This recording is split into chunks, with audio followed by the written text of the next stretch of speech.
Hi, it's Dr. Russ, and today we're going to talk about palpation.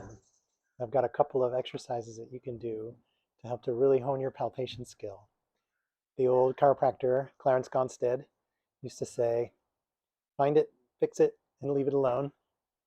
I don't know too much about fixing, but I do know that if you can't find it, you can't do anything about it. And most of finding is palpating. So check this out. Try these exercises. I think you'll find them useful, and I think you'll find they improve your palpation skill, which will help you help people.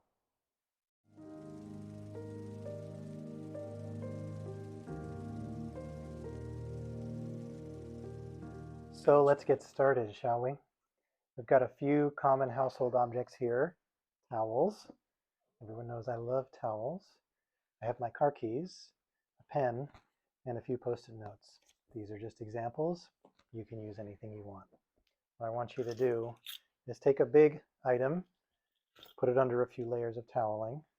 Now, obviously, it's easy to feel, no trouble at all.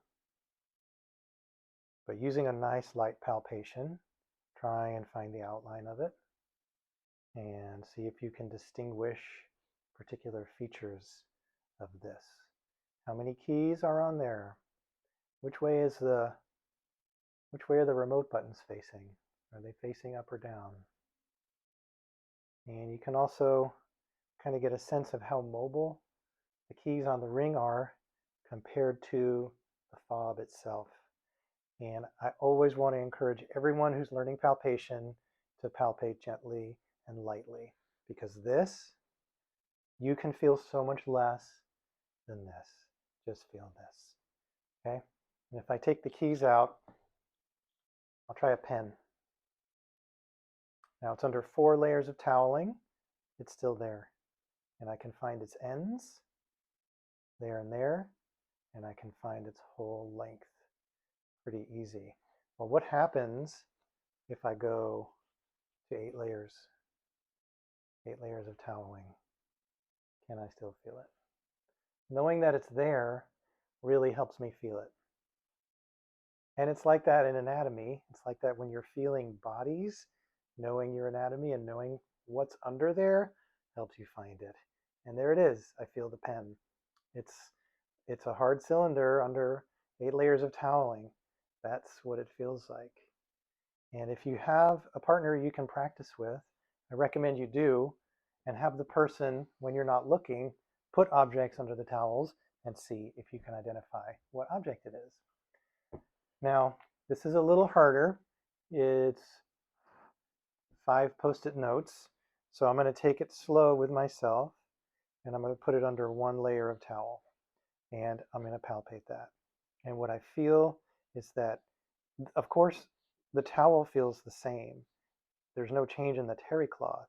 But what I feel is it's smoother and is a different sound.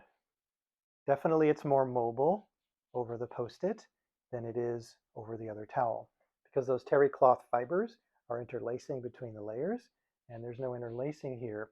It's just like that in skin and fascia when there's an adhesion or when everything is moving and sliding really well. Okay, so let's try it under 2 layers of towel. Let's just do it this way.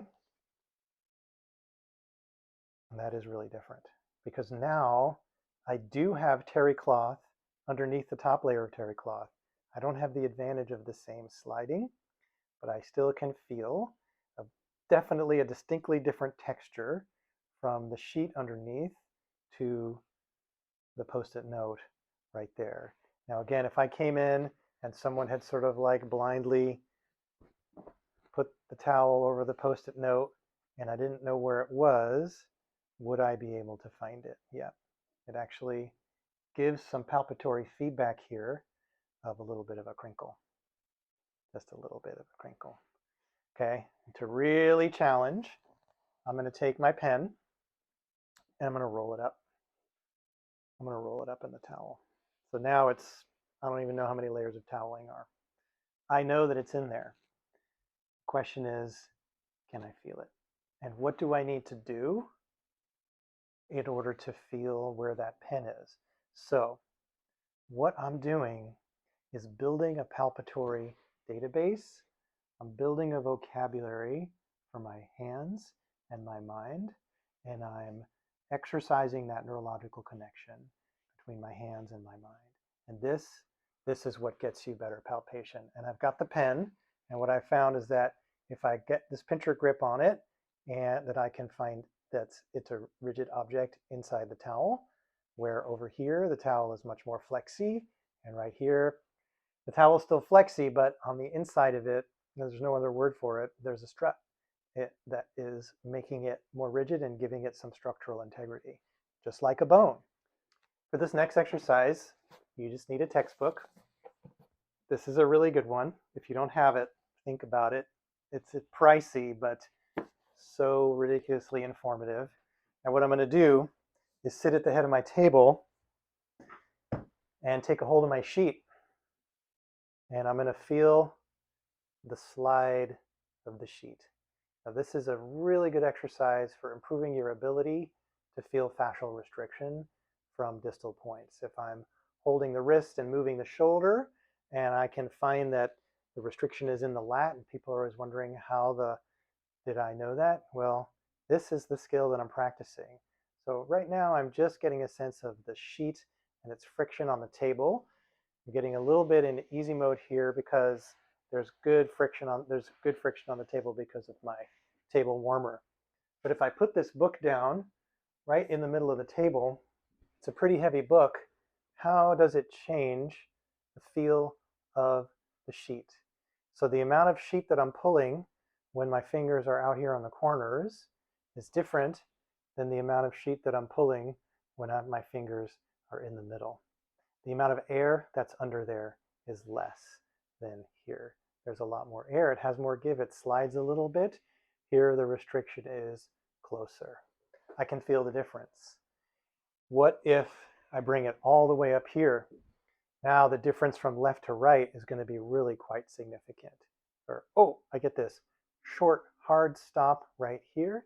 And I have a nice, long, easy flow on this side. This is a really good exercise to do with a partner, for you to have your eyes closed or be blindfold, have your partner place the book somewhere. You don't know where it is. Take a hold of the sheet and see if you can point at it.